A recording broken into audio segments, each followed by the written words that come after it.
Well, good evening. Thank you all for being here, both of you for being here. We are meeting tonight for a special uh, meeting of the Finance Advisory Board. So the notice was posted 24 hours in advance. Agenda was sent out on Friday. Doing a special meeting just because of some timeline with the wanting to get some uh, information in front of the Finance Advisory Board before it goes to the trustees.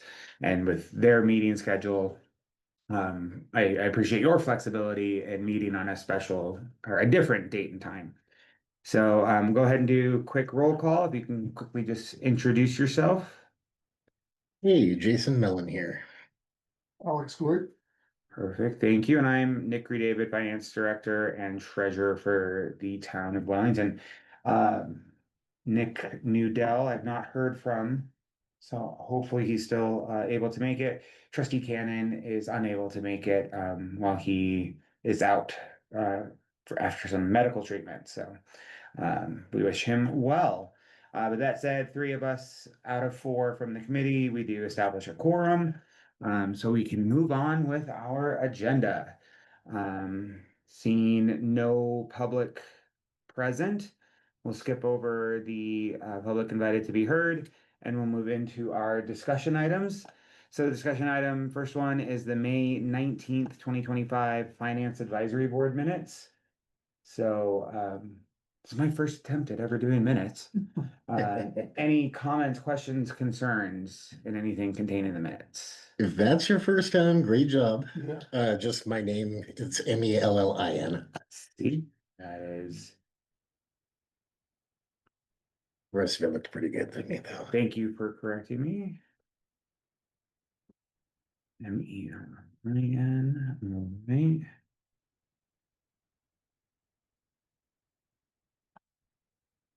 We're good on everything else? Perfect. So let me just.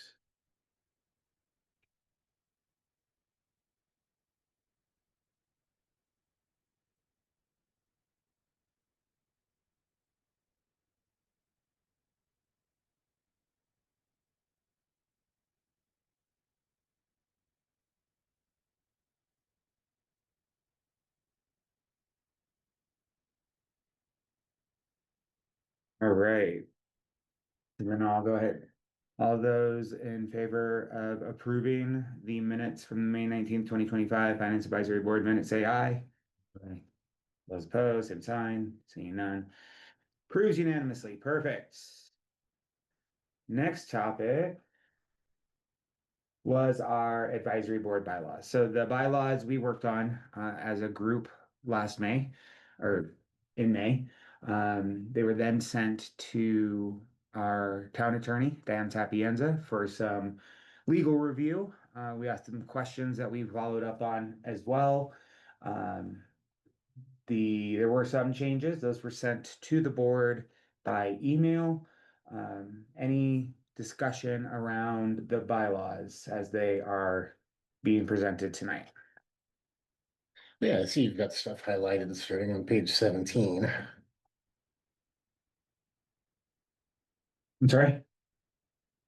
Or page. That's the management policies. That's the management policy. Oh, Yes. sorry, I'm going ahead. Yeah. Yes, Go ahead. jumped ahead, which is fine. But so are we all seeing no other changes or additions to the bylaws? Let's go ahead and vote to adopt the bylaws as of July 28th, 2025.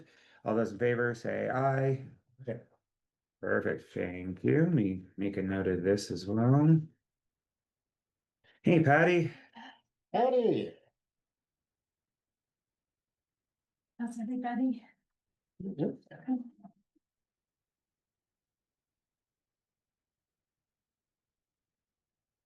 I've not heard from Nick, Okay. but we have started the meeting. Yeah, I was trying to stay to the end of the Main Street meeting and they kept talking and I'm like.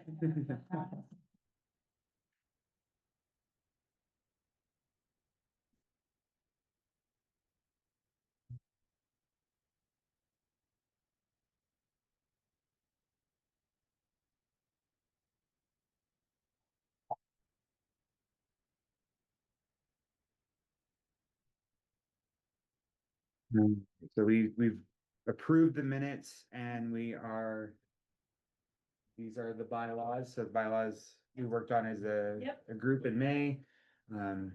Dan reviewed them. We Mhm. sent the final version out and seeing no further changes, we have just voted to approve, adopt them. Yeah.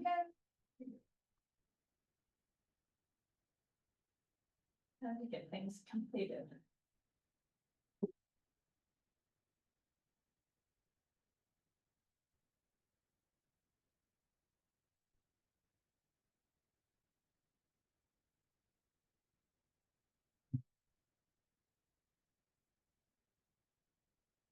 Perfect. So now, as Jason had jumped to, we have our financial management policies. So just a little background on the financial management policies. We have several little policies here and there. We have a fund balance policy. We have a purchasing policy that also includes our purchasing cards. We have finance policies from 2023. Everything needed a really good look at it. So we work, Deputy Town Administrator Kelly Hodeling did a deep dive into some other municipalities, what their financial policies look like. We also referenced the Government Finance Officers Association best practices. So that's the kind of our big body that provides guidance for municipal finance. And then we took our existing policies to what information was in there that could carry over. And so we did a rather extensive, time consuming look at our financial management policies. And it's important that we create policies that safeguard the town, safeguard the organization, protect our residents, allow staff to support the vision of the board and be efficient. And so what you see in front of you is draft number one. That's why there's a lot of highlights. That's why there's a lot of questions in there. Um, staff has not, or staff has seen it, and we are discussing this week. So we'll get some more feedback from staff. Our goal is to have the feedback from the Finance Advisory Board, from staff, and to be able to take this to a board work session, get their feedback, and create a policy that is going to be best for the town going forward. So we want to get everything in one spot and like I said, ensure that the town can operate efficiently and that taxpayer funds are used wisely. And um, I don't know if you have anything else you wanted to No, add. that was it, and I think, our goal all along has always been transparency, and if our financial policies can model that effort, we feel like that's a win. Really excited to get this done. It's something I've been wanting for several years. We finally have the right person in place to help get us there, so, I think this is a great first draft. I think there's work to be done, but that's how it is with any document of this magnitude that means this much to the municipality. So however, if there's general conversation you want to have about it first, we can do that, or we can go page by page. How do you all want to provide your input? I'll be honest with you, I haven't had the chance to read the whole thing like word for word, so I just kind of focused in on the highlighted areas. Okay.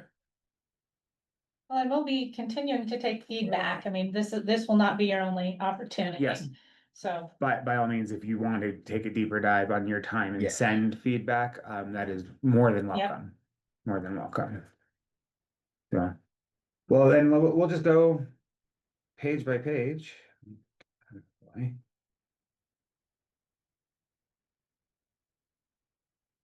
So the introduction, this is going to be adopted by resolution of the Board of Trustees. So they will adopt it as a policy. And then there will be revisions, and updates will also have to, so this is not a document that we can change without the board involvement. And we do intend to have this publicly posted on the website as well. So, these sections are kind of ordered in a way that it flows through. So we start at kind of the big top and go into layers down. So we'll just jump right into it. We have the auditing and financial reporting. So, and stop me if something comes up. Just talks about how we have set up the audit, what's required of the annual audit.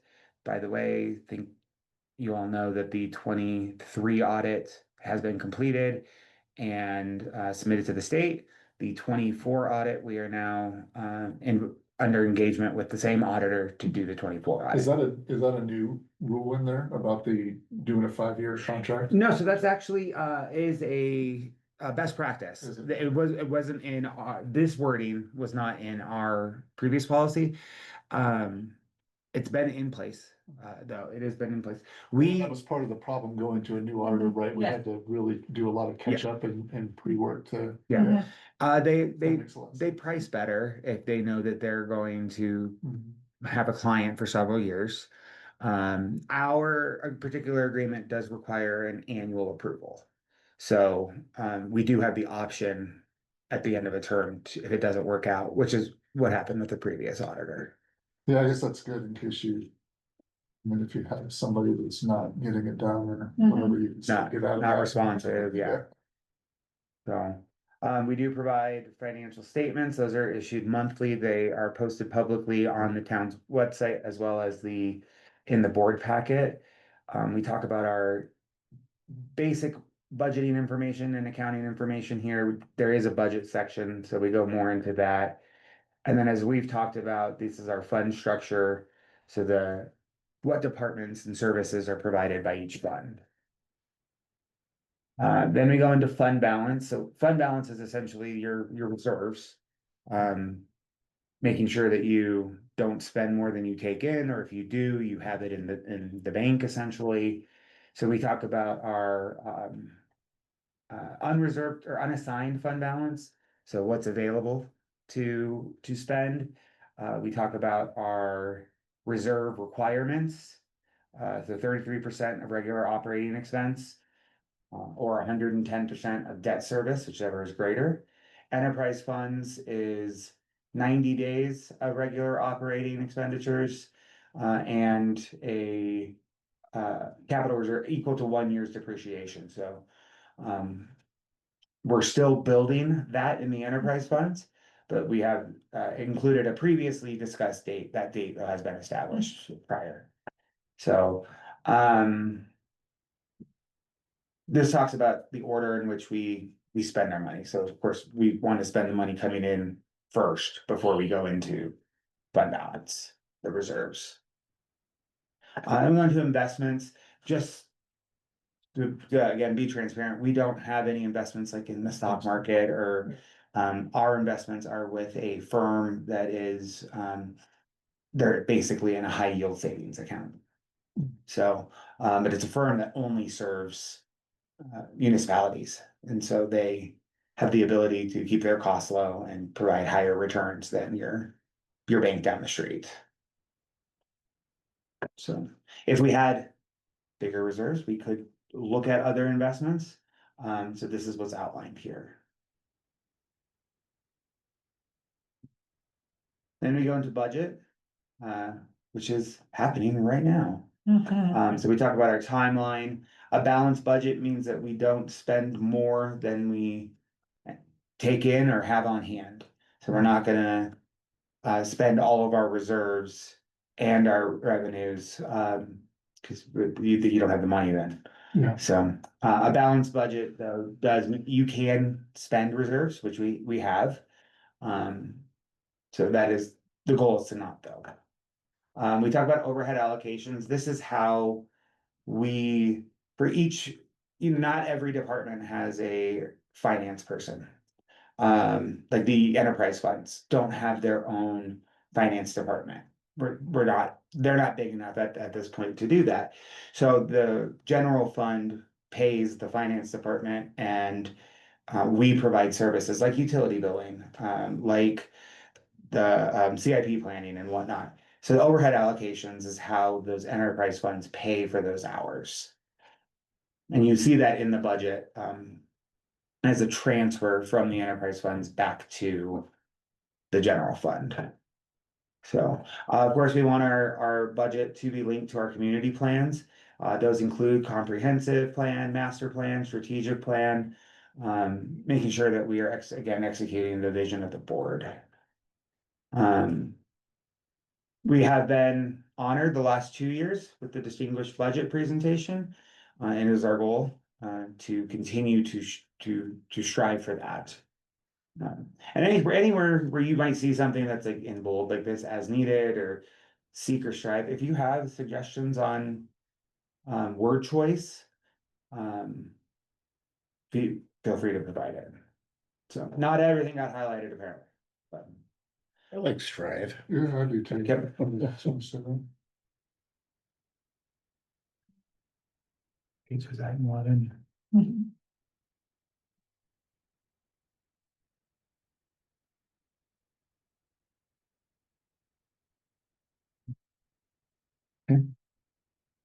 There we go. So then we go into debt.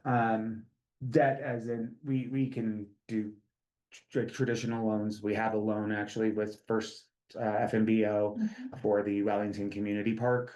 That'll be paid off in December, but it's more of a traditional loan. There's also your bonds. There for the water plants, we have SRF loans. So those are going to be a different agency issues the bonds. We didn't issue the bond. They issued the bond for 3 municipalities, and we have received funds from that. So this talks about the different types of debt, what we can use it for, a maximum maturity of 30 years, making sure that we have determined what the board has been able to have input. And so any comments on, there's a lot of highlighted sections on this one, so any comments on this one? Yeah, I would say that. I like having the board having a perspective on that. I would like to keep that in Yeah. personally. And then, yeah, I also like the 30-year.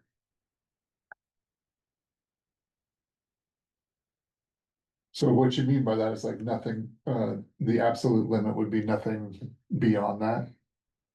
For length, Yeah, I mean, yes, that would be the max. So if we issued a bond, it would be a 30-year bond. Okay. Cool. So as far as going back to the part about the board being involved, do we believe that the finance advisory board is also the right body? Is that something that you believe should come here? I do. Yeah. Know what you're saying? Yeah. yeah, yeah, because it's almost like I mean, I feel like a lot of times it's kind of a filter and a sounding board before I'm sure you have to go in front of the board of trustees Mhm. as well to get approval, so it just kind of would help. Another vetting Yeah, of Mhm. the, yeah, of exactly. the process, yep. And it gives it support one way or the other, Right. you know. Yeah, the recommendation that comes from this to the Mhm. board is important, so, perfect. General debt limitation, would there be any reason to not say low to moderate range? If that is what you feel, I mean, I think, You can throw it out there. so, let's see here. As a percentage of general expenditure. So if you look at our general expenditures, pull up our budget book.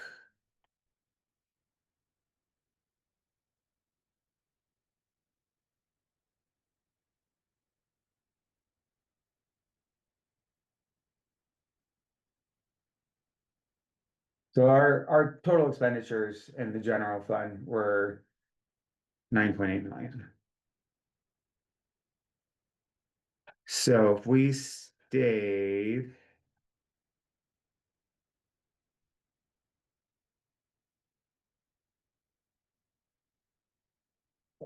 in that. Let's say below, let's just do the low, below 8%. That would be debt of 784,000.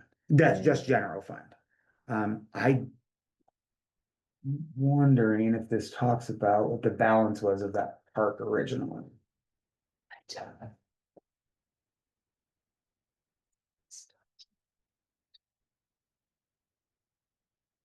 Hmm. That is original. So the original loan amount was 2.4. The payments roughly like 280,000. So that would be, a quarter of that. Or a third of that limit. So you want to be able to make or do the projects that need to be done. Cool. And have some wiggle room for if something does come up, but still. So, I mean, I don't know if I have I'm not saying change moderate to low. I'm saying just low to moderate. you could write it in there as Yeah, low to moderate or either lower end, because I can't find a downside for if we wind up in the low range. fair, yeah. Right. Okay. Yeah, I don't want it to get read where, we're sitting there at 7%. And someone's like, "Ooh, gotta take out more debt." God, Yeah, no. I have no doubt that the people here now wouldn't, but You never know what the Yep, 10 future years from holds. now, you never know what somebody's gonna do, so I'd like to have it at least Yeah. in there as a guideline. That's great. I've gone ahead and added low to moderate. Still gives that flexibility, but puts some guardrails up. Yeah. So. Any other input on the debt portion? I don't really care. I guess that highlighted should or shall, but it seems like the and that follows it might Yeah, be something like. shall provide. I think that's just A the type of, recommendation? it's a recommendation. Yeah, that's fine. I guess should. Or should provide a recommendation.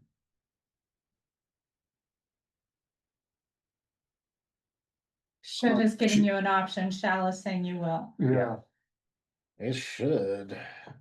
Well. Shall's good. It's kind of, I mean, I don't really know either way, but I guess we gotta change finance committee to finance. I committee. did get that one, yeah. I have a funny feeling that's throughout, so Yeah, it is. Yeah. probably do a find Find and and replace. I could go either way on that one, so. I No. would stick maybe with should. I mean, what if there's something that comes up that's quick and that we Yeah. can't get to the finance committee for some reason? The finance advisor board, sorry. Yeah. It should make sense, but we can wait to hear what the rest you guys think about it. And we'll wait to hear from Nick as well. All right, let's see.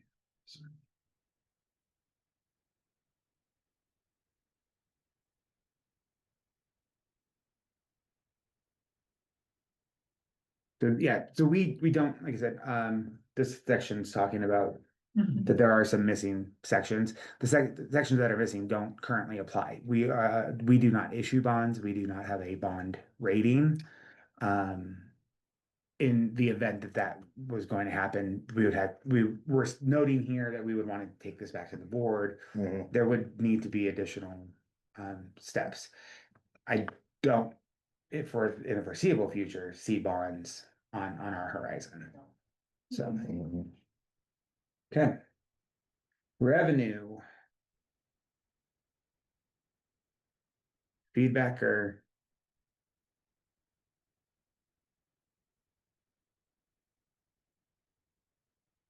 Um,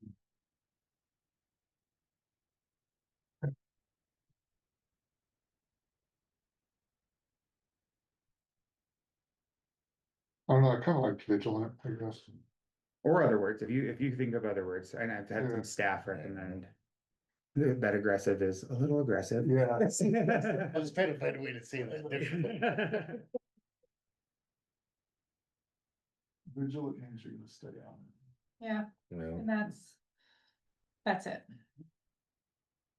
So, the reason that this is highlighted, the as a best practice, so our enterprise, the general fund has subsidized the enterprise funds for the last three, Mhm. including this year, 3 years. Yes. Um, and that's what's spending down the general fund balance, the reserve. And want to call out that as a best practice, that shouldn't be done. The reason for that, enterprise funds should generate their own revenue Yeah, to cover their expenses. But we also understand that with this situation of the utility bills, the way that those got the rates had adjusted so frequently, so much that this was a way to minimize some of that. And long term, with the rate study that's currently going on right now, we're looking at how do we stop that from happening. So, Yep. any other? So the revenue, these are different types of revenue. I think we're gonna call this Tabor Yeah. because it's rename that section because it really is just Tabor. Yeah. Of course, we continue to pursue any grant that we can. Federal grants have become more difficult, but we're still utilizing Department of Local Affairs and CDOT, other avenues within the state. So, okay. So, and then because we pursue grants, there are certain parts of our policy that actually are required. So that's where we get these two grant sections. Grant issuers like to see these sections. So we have our general grants section and then a federal grant. So this is how we can be eligible for federal grants by having a, ethics and conflicts of interest section. And so not a ton of highlights in here because a lot of this is the best practice and is required. But if you have any feedback, be happy to hear it. Okay. So operating expenditures, this is essentially the budget. This is what we're working on right now. So we talk about current revenues to pay for current expenditures. That's where we're trying not to get into the reserves. Personnel compensation, so how we pay for town staff. The Board of Trustees do review merit and cost of living increases. But we do want to provide the town with the best we can. So we do offer competitive compensation to attract talent.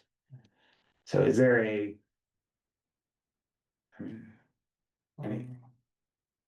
I like committed. Yeah, that works for me. Totally. taking 5 notes? Well,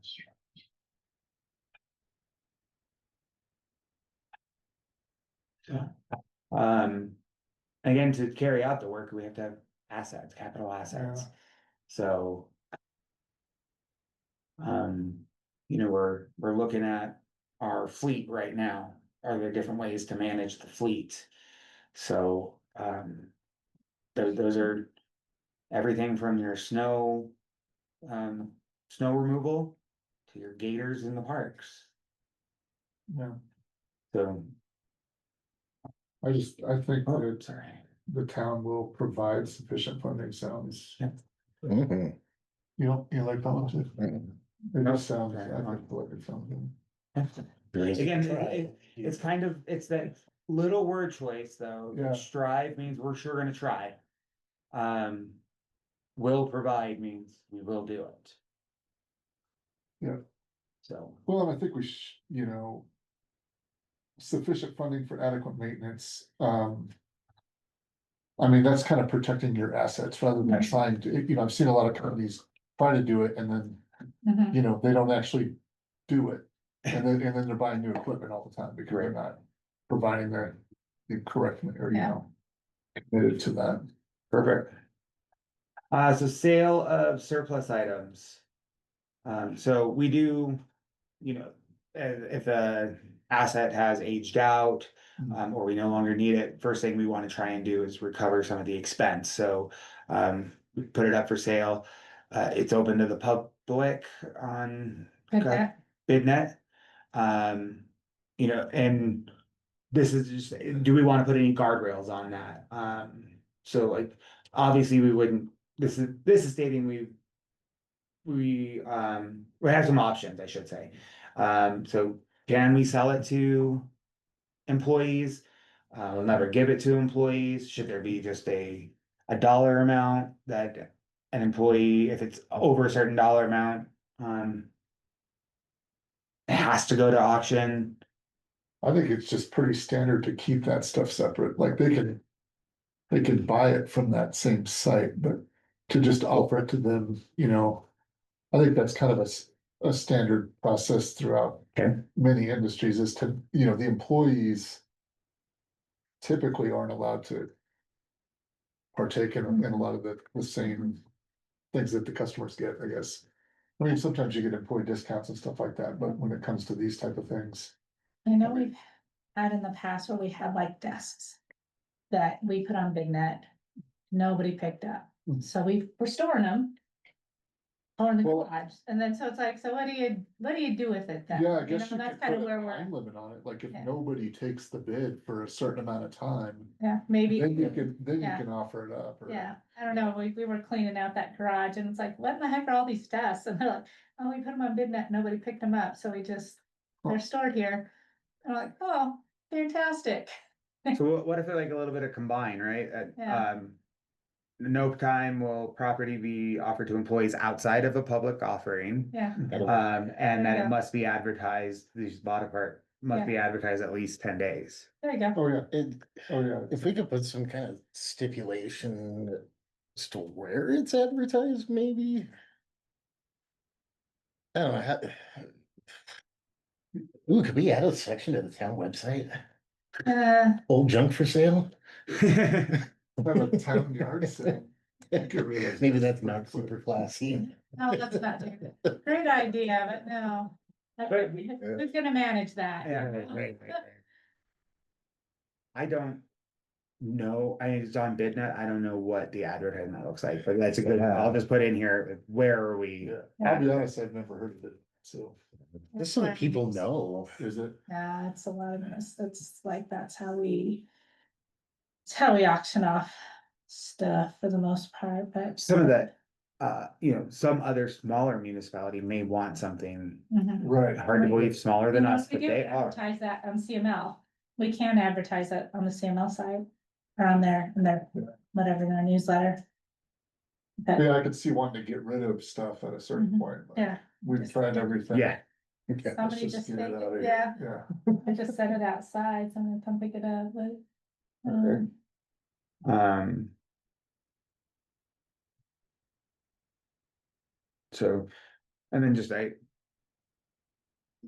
is probably a directed at staff, but like doing reviews of programs for efficiency and effectiveness.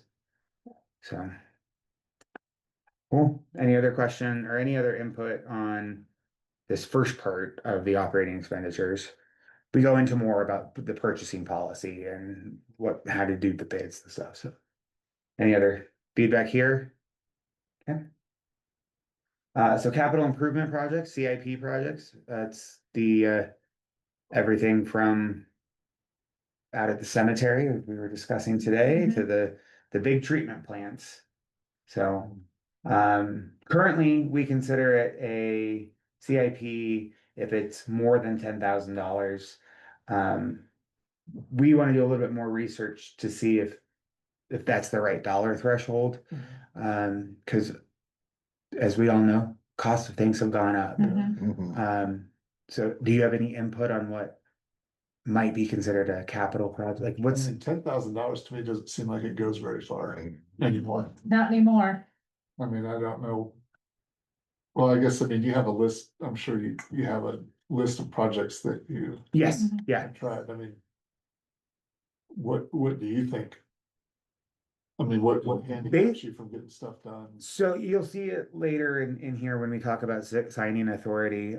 Previous finance committee meeting, we talked a little bit about that and just really $25,000 Do- is kind of this spot where if it's if we had to, right now we have to take everything to the board if it's over 30,000, unless it's a pre-approved like one of these projects.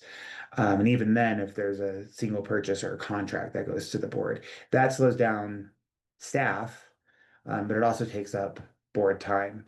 So knowing that, you know, if we keep the anything, if that project level becomes 25,000, they're still going to be involved in these large expenditure projects.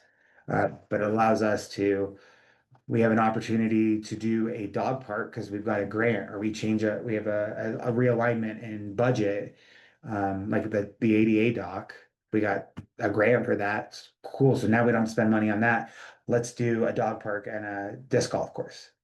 All that, because of all that had to go back to the board.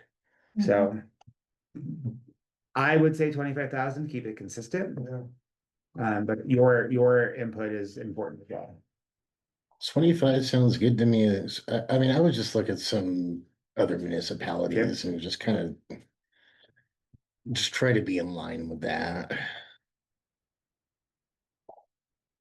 I mean, yeah, we don't want the board to be flooded with all kinds of requests. But at the same time, we do want to be transparent, right? Yeah. What the money is being spent on. It's such a balancing act. Yeah. So, now the budget carryover, this one's actually is something that we have run into issues where we said a $2.5 million park was going to be built this year. This is just an example. I'm making it up. $2.5 million park is going to be built this year. Well, it started this year. So it was approved in the budget for this year. It started this year, but it didn't get finished until next year or the year after. But we didn't reappropriate funds. So this is saying is that when we approve a project, those funds will essentially be encumbered for,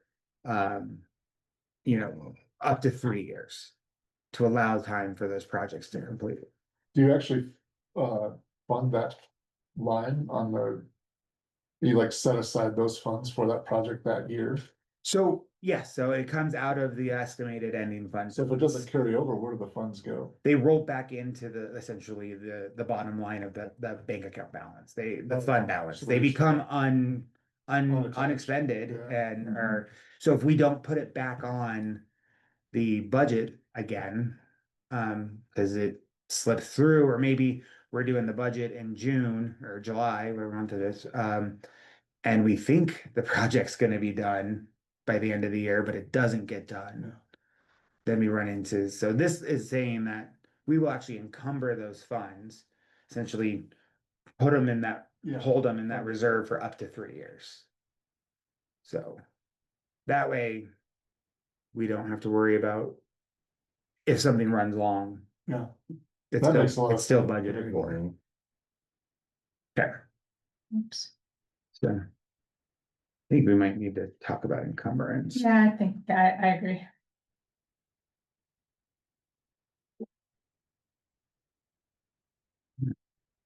I did a lot of explaining for what the section should have explained.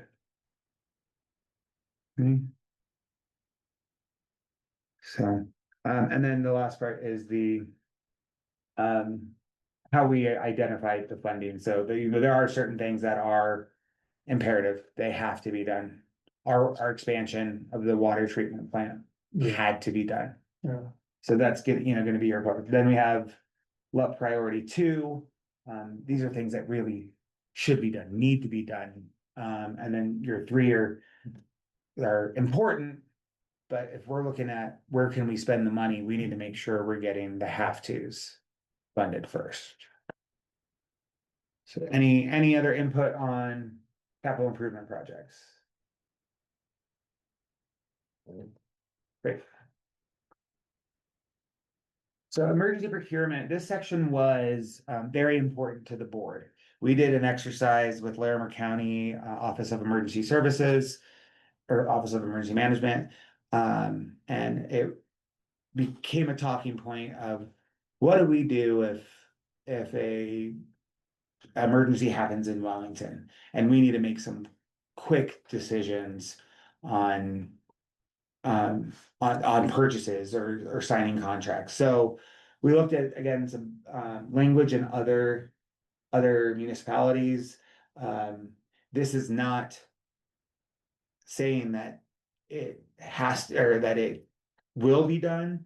What this is saying is that in the event of an emergency, what is it, public health, welfare, safety, we can authorize this does take two people. So it takes the town administrator or their successor and consultation with the mayor and their successor. So we do have like if Patty's not available, Kelly Hodeline's our deputy town administrator. So if something, God forsaken, was to happen or she wasn't here, Kelly then would be that person. Mhm. So designated survivors. Mhm.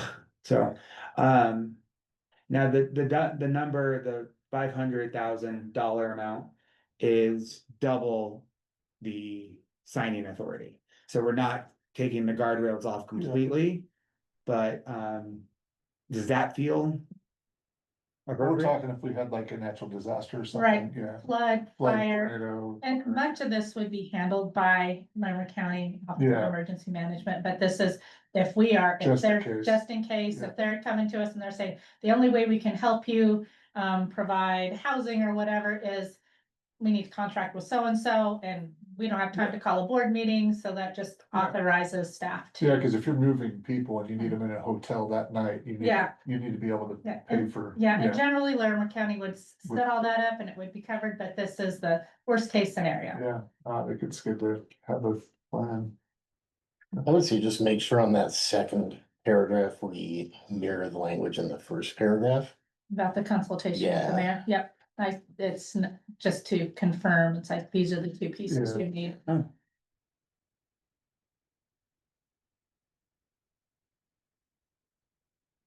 Saw that as well.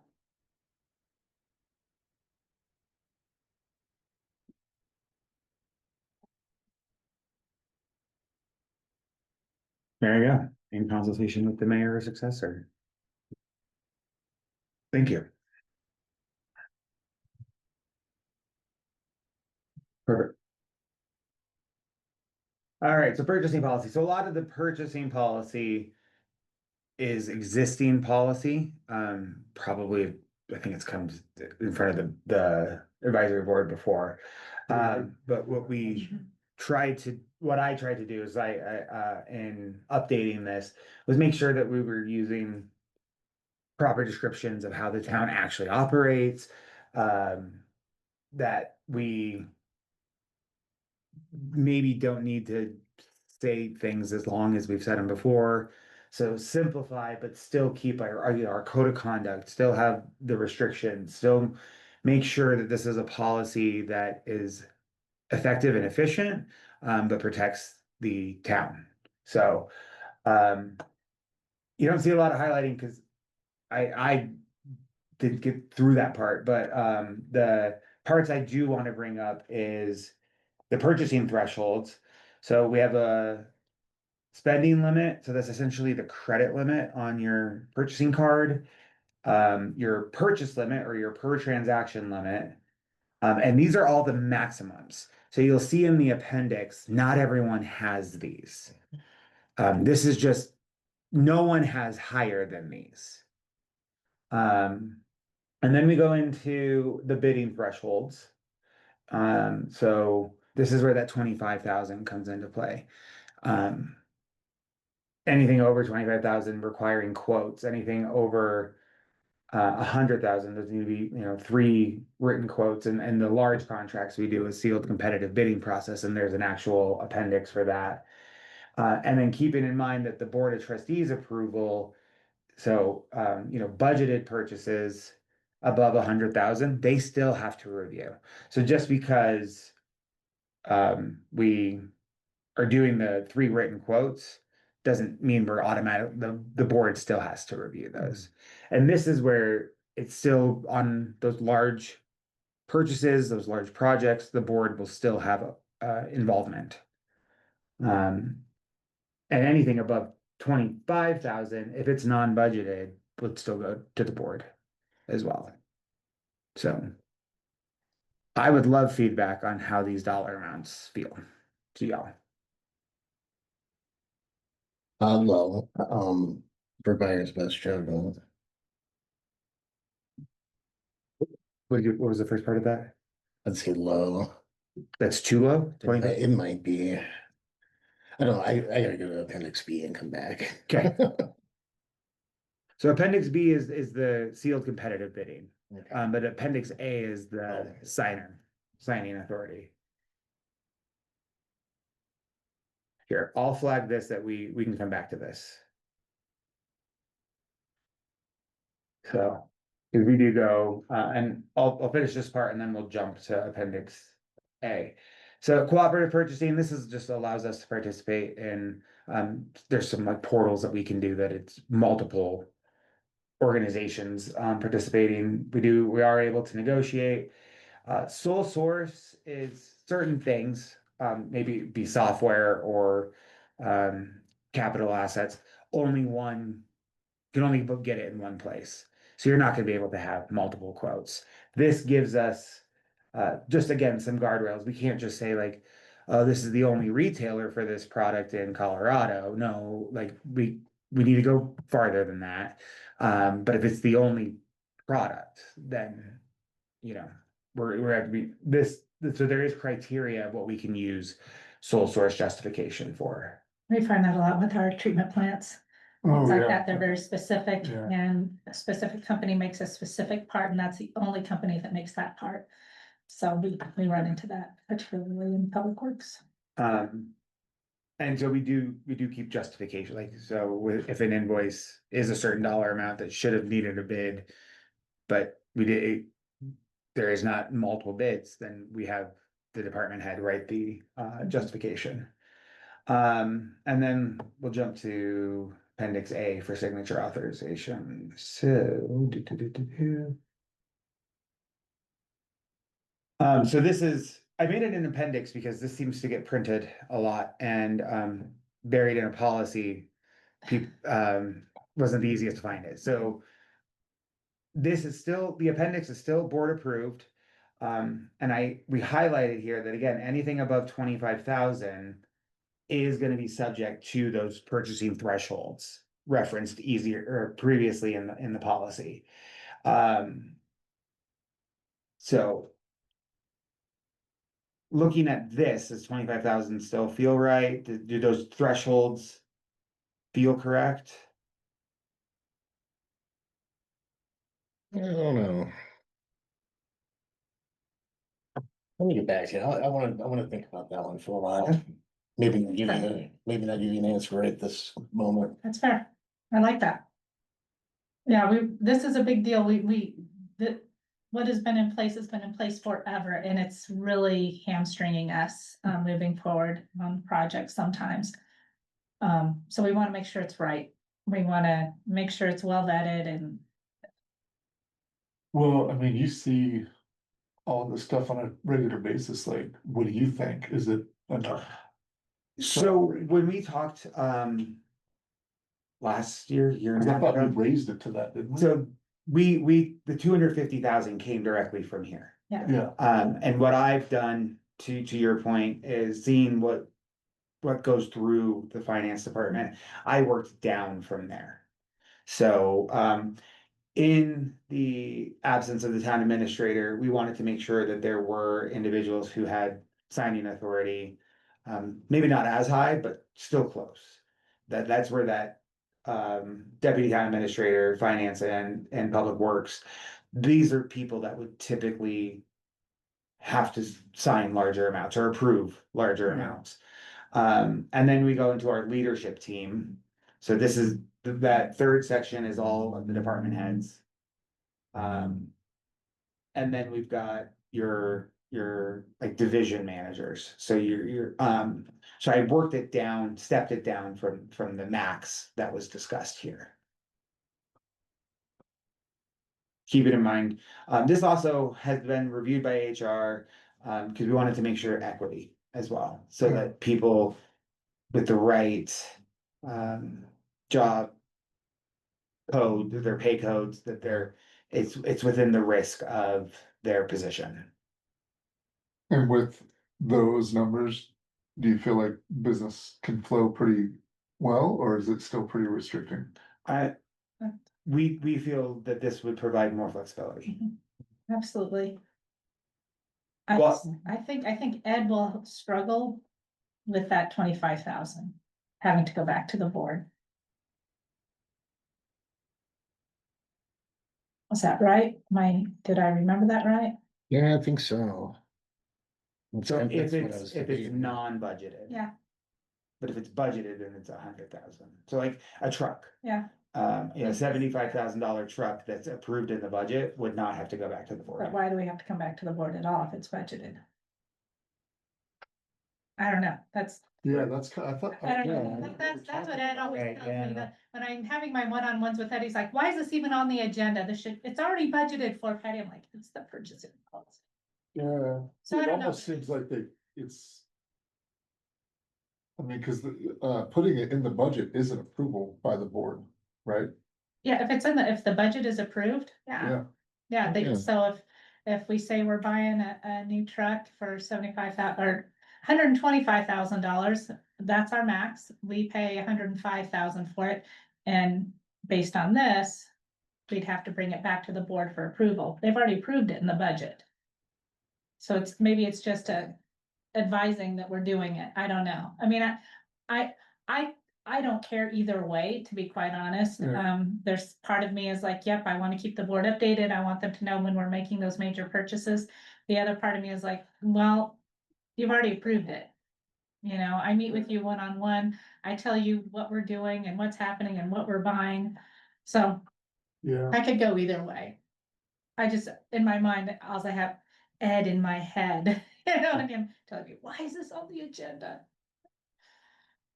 On that, I would say one approval is enough, but like if we had like a $50,000 truck break and get totaled, we would need to go in front of the board to replace that, right? Currently. Yeah, because it would. cause it's have not been approved. budgeted. Right. Yeah. And that's, That's kind of why I was a little concerned about the 25. Hmm. Well, yeah, if it's got a board approval, you could go do that. but if it was something we hadn't budgeted, we'd have to bring it before the board, and that makes a lot of sense. I don't know if 25 is the right amount, but I might have to just Here, mull that over. I'm gonna highlight these, that there's gonna be additional consideration. I will follow up by email to the advisory board, to remind, just to spark, like, Like a big red box around it when it goes in front of the board of trustees, like, make sure you guys cover that. I mean, if it's not a big deal, like if it's not a. You know, a speed bump every time in the process of day in and day out business, then it's not a big deal, but if it. You know, if it is something that kind of slows everything down on a regular basis, then yeah, it's probably something we definitely need to change, I think. every board also has, Mhm. their own preferences. And so I think that the time that this purchasing policy was last updated, the board wanted to be more involved. Okay, At the same time, there were no audits being done. There Yeah. were, we were um, not in a great place. we Yeah, yeah. did some knee-jerk reactions with the rates and trying to stop the bleeding. So I could see, Mhm. but we're in a different spot, but then I also got to think for the future. What, I always used to say if I get hit by a bus, but if I win the lottery, Yeah. or if I get if I get hit by a bus. BFF. I do want to make sure that this policy is written in a way that also Yeah, protects the town in the Yeah. future. That sets up for success, because I never want to be back. Never want us back in that Yeah. position again. So I would love your follow-up input on it. If there's any consensus right now, we need to raise those. I mean, do you want to do a $250,000 if it's approved in the budget for 250? Well, that part, yeah, I mean, yeah, if it's approved once, yeah, the number to me doesn't matter. Because we can just say that there is no threshold if it's line item approved in the Yeah, budget. if they approve it in the budget, I don't understand why we'd have to get Okay. to. Yeah, I'm good on that part, yeah. I think anything that's not budgeted needs to come back to the board Yeah, yeah. at some level. Yeah. Yeah, makes sense. All right, so and I say line item approved because we don't do a line item budget, like especially. I'm not gonna have in every department like a vehicle, but CIP is line item. Yeah. So if we do a vehicle replacement and we put it in CIP and it falls under that budget, you're saying, and that budget's approved. It's actually listed on the Yep. new truck. Yeah. Yeah. Yes. Yeah. Actually, yeah, generally the type. Yeah. Yeah. And I could see if it's kind of bubbled into a general budget Yeah, number. yeah. You know, Sure. you gotta have some rails on that, but yeah, if it's specifically line item for that Mhm. thing. And then how do we feel about the 25,000? For non-budgeted items? To Patty's point, like. There are certain, I mean, you do want the board to be aware. If it's not in the budget. What is that dollar amount that we should bring it back to them? Maybe we should find out what other towns are doing with that number, because I mean, I can see ups and downs to Mhm. putting that anywhere. I can check in. Cool. Perfect. We've got great feedback on this, so thank you. All right, so the P card, purchasing card, this is actually something that Ed was, it was a big, when he was previously here, something important to him. This actually does help us be more efficient, the purchasing card, because it doesn't require an AP process for every purchase that you do. But again, because you're swiping a card, we do need to have guardrails, right? So we talk about, the documentation that's required. We don't pay sales tax in the state of Colorado. I found out that Colorado and Washington DC are fighting, so I did have to pay sales tax there because they don't have a reciprocal agreement. But we are tax exempt in Colorado, so we make sure that if there is tax on a P card purchase, the cardholder has to go back and get it refunded. So this just talks a little bit about how the program works, and then back in Appendix A is where we line out how much someone can spend per transaction and monthly. So any questions or input on P card?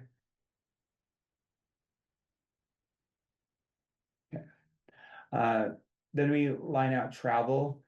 Again, travel in our current policy is buried in the purchasing policy, so we pulled this out separately. And we've tried to empower the departments to have more control over their travel. But not everything needs to go across Patty's desk. Patty does a lot. But if we do travel outside of Colorado, because those expenses are gonna be typically more, Mhm. that's where we do get Patty involved. Does give them, if they are a P card holder, they should use that so that we're not reimbursing, like issuing reimbursement checks. However, not everyone is a P card holder. We do also follow the US General Services Administration's per diem guidelines. So when you travel to a location, you pull up that location on their website, and it tells you your breakfast, lunch, and dinner. And now if the conference is providing you breakfast, then we don't provide a per diem for that. Mhm. So, airfare, we travel economy. Well, I think, Southwest calls it basic now, so. I don't know, small seats. And I Um, travel economy too, so Yeah. Yeah. I know. It's what we do. I just can't sprint for that first class. Yeah. So any, we do have to reimburse mileage at the IRS rate. Yeah, The HR part, we wanted to call out that it's not a finance policy how hours work, so. That's why that's there. And then we do require, pre-authorization travel forms for any travel outside of northern Colorado. So like the Loveland, Fort Collins, Greeley area. So. Anything on travel? No valet. Just keeping us all honest. yeah, All right, contracts. So this is kind of a combination of two previous sections. We had just a kind of a general contracts and a CIP contracts, but really they should all operate the same. So this one I'm not as familiar with, because our department heads manage those contracts, but.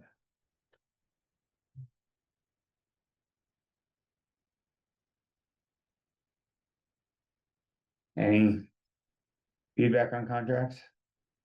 Okay. And then definitions, I do know we're missing some, so this is not an end all be all definitions. Any definitions that you think should be there that aren't currently? And you can let us know. Yeah, and feel free to, again, follow up. Like if you're reading through this and you're like, reading through it later and you're like, what does that mean? And it's not back there, please let me know. Yeah, So, will do. yeah, then we got our appendixes, which is the signature authority and purchasing card limits, your competitive bidding guidelines. This is a copy paste of what we have currently. Yeah. So, and then our independent contractor procedures. So occasionally we do have independent contractors provide services, or consultative services to the town, so. Questions, comments, concerns? Good.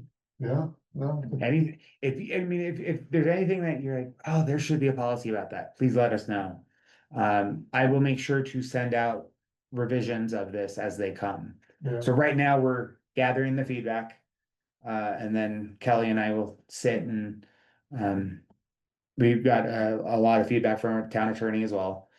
We'll put this all together in a package that will go to the board, and before it goes to the board, I don't know if we'll get back together, but I will make sure that it gets sent to you again as well.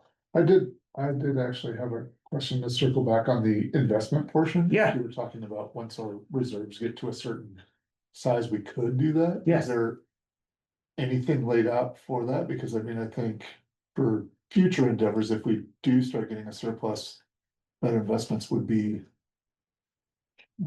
something that I don't. I mean, we could look at what, Not like where that is, once it hits this, it starts overflowing into. yeah, These mutual funds or whatever it was. and another safe. Yeah, Hollow Trust, if I remember. Hollow Is that Trust, right? yeah. Yeah. So I'm gonna make a comment here that when. yeah, there just should be a trigger. to What start amount investing in is the reserves. trigger? Yeah, that's a good idea. Because then you get to look at like, if you can almost like create an endowment, right? Yeah. Where you're operating a program based solely off of the, You're Yeah. paying salaries based on interest earned and different things Yeah. like that. Oh, that would be amazing. Yeah, Right? It's a dream. We're allowed to dream. Yeah. so, but I mean, I mean, you're coming from a spot where we were, the finances were not run well for a Mhm. while, but now we're kind of getting into that spot where Mhm. it's like, okay, now we need to see what we're gonna do with, Yep. for the future, I Mhm. guess. That's great. Absolutely. Perfect. Well, I made all these notes. I appreciate those comments and that feedback. Um, Anything else on that's sticking out now about the policies? Okay, and then going into reports, financial reports are available, like I said, monthly in the board packet. They're also, once the board approves the minutes from a meeting, if that meeting included financials, so the last Tuesday of the month, those financials get posted to the website as well. Any other reports? Budget season? Yep, budget season, people are coming up with things that they think they need, things. I've told staff that if they are requesting personnel, it better be a really good absolute need. Like you have major gaps in service and you are not gonna survive the year without this position. So money's gonna be tight, and I think that's one area we can always do more with less, sadly, but I'd much rather be able to give some merit and COLA, to support the employees we already have than to try to add additional staff. I assume, Parks and Rec always asks, but we'll see what the ask is. But we'll keep you guys in the loop on that. Do we have this? We don't have it scheduled yet, but in the fourth quarter, so we do anticipate the budget. Our meeting will probably be October. So I'll throw out some dates in the next couple weeks. Okay, so we can get their Yep. feedback. And with the change in our bylaws, it's no longer considered a special meeting for us to meet like this. We're not restricted to Mondays. And we're not restricted to the third Monday of the month. Any day of the week, We can meet any day. probably not Saturday or Sunday, or So, Monday nights. so I will, That, so if Doodle works for everyone, aside from all the ads, I'll just try and do that for dates going forward. It works. So that, I do have a general Monday preference. okay, Just- good to know. yeah, that's good, yeah, absolutely. I'll make sure Mondays are options. Yep, absolutely. So, perfect. Well, at that point, I'm gonna go ahead and adjourn the meeting at 7:11 PM. Thank you all. Good job, Nick.